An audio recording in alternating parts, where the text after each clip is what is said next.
Hello everybody, and welcome to week 6 of our programming course. By now you should have made your way through the lesson in week 5 about basic math operations in Visual Basic. Here again, don't forget that the lesson points are things you should be getting 100% on every time. The little multiple choice and true-false questions that are in there are just to bring up certain points for you, and if you can retake those as many times as you want, go through the lesson as many times as you want to get 100%. All right. When you do get the right answer, there's often an explanation there about why that's the right answer. So especially if you're struggling and not getting the right answer, if you go back through and pick the other choice, eventually you'll get to the right one, and then it should show you explain why that was the correct one. So you should always be getting 100% on those lesson questions. Once you've went through and answered them all and got 100% on lesson questions, it's real easy to just jump in there and go to the menu for the lesson in the top right corner and then jump to a particular video or part of the lesson that you need to review. Now, there was a lot of text content in this week's lesson, so you might want to print that for yourself for review. And also, for the first time, those lessons I've heard some people refer to them as quizzes. They're not quizzes. They're just some questions along the way to make sure you're getting certain important points in the lesson. And like I said, you can redo them until you get 100%. You will this week have your first real quiz that's going to be a few questions that it just asks you about some of those basic math operations. It is a quiz. It's not a big long test or anything. Just like I think it's going to be somewhere between 10 and 15 questions. There'll be multiple choice, true, false again, but it's just going to test your knowledge about the stuff that was in that lesson.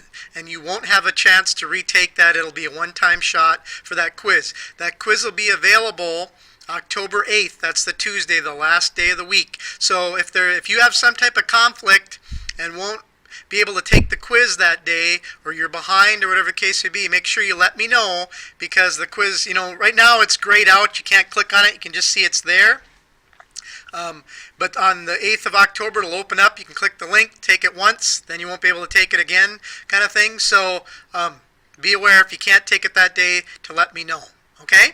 I didn't add a bunch of new content this week. I did put one short little video about debugging and some things you can do to help you identify some of the problems you might be having. There is a way to set breakpoints so you can watch what is happening in the program step by step as it runs its program. So you definitely want to see this short little video clip so you know how to do that. It'll make you a little more self-sufficient as far as figuring out how to fix some of the problems you're having.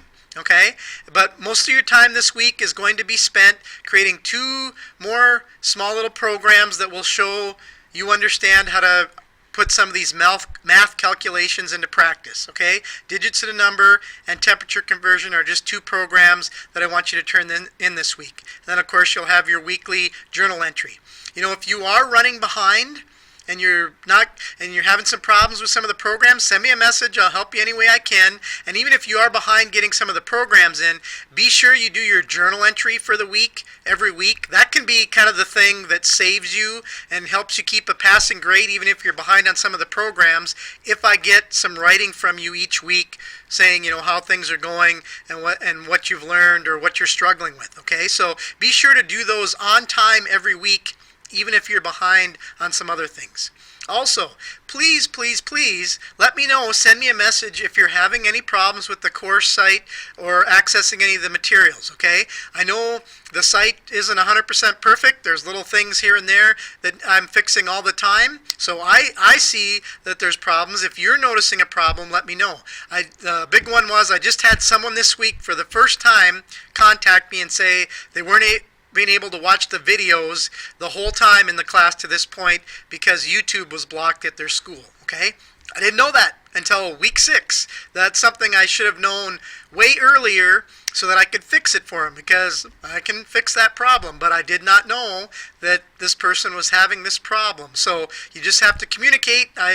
Everything I'm doing on this end works on this end, but it may not work on your end, and if it doesn't, you need to give me feedback so I can fix that and help you. I think some of you have been very good in the last couple weeks about calling on me for help, and I'm hoping that, and I think you're finding that I try to get back to you in a timely manner and give you some things that help you along the way. And if we have to do some kind of remote contact session to really help you get through something you're struggling with, that's an option that we have as well. So do let me know if you're having problems, and I will help you in any way I can. So good luck on week 6. There's not a lot of new content here, so it's mostly putting to practice what you learned last week, and for the first time you are going to have a quiz that's opened up next Tuesday.